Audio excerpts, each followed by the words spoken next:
Hi guys, in this video I'm going to show you how to post on Pinterest. First of all, let's launch the app.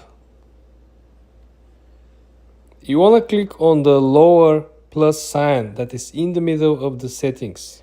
We're clicking on the plus sign and you want to create a pin. You want to click on the pin. Then you want to select the image that you want to publish. We're going to select our thumbnail from the previous video, the title of the pin.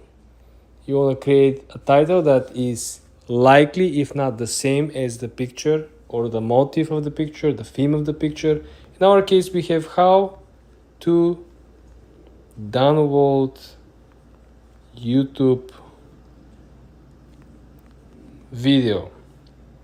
Then in the description, you can actually utilize part of the title plus particular hashtags. For example, you can say learn how to download a YouTube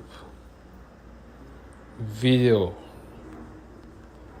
and then you can utilize the hashtags. You can use, as you can see, there's plenty of hashtag recommendations beneath. You can utilize YouTube, right?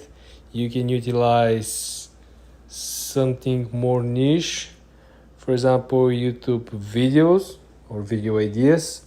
What is popping up as a recommendation is something that you definitely want to consider. You don't want to come up with reinventing the wheel.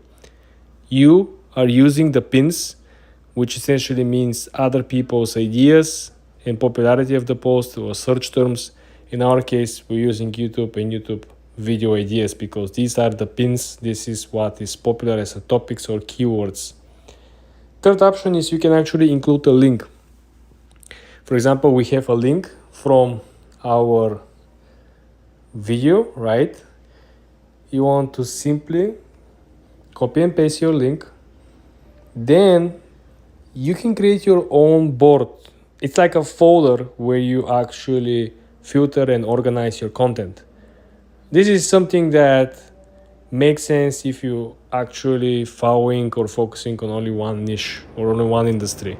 In our case, we're more generic. We're providing more how-to videos on different topics, so we're not going to utilize this function. What we're going to do next is you can actually tag a product straight if you're selling people. Other people are actually utilizing Pinterest to sell products or services. We don't have any, but this is where you actually can find the function and utilize it by clicking tag products, and you can actually click on the plus button and add product, right? If we were selling something. Again, you don't have to post immediately. The last option in the settings is that you can actually schedule the post for the next couple of days in particular time of the day, right? If you know your audience. Then the last step, of course, is to click create. There you have it. Your pin was just published. You just learned how to publish pins, how to find the exact keywords, how to create images, and potentially selling products and scheduling posts. I hope you guys found this successful. Subscribe and come back for more.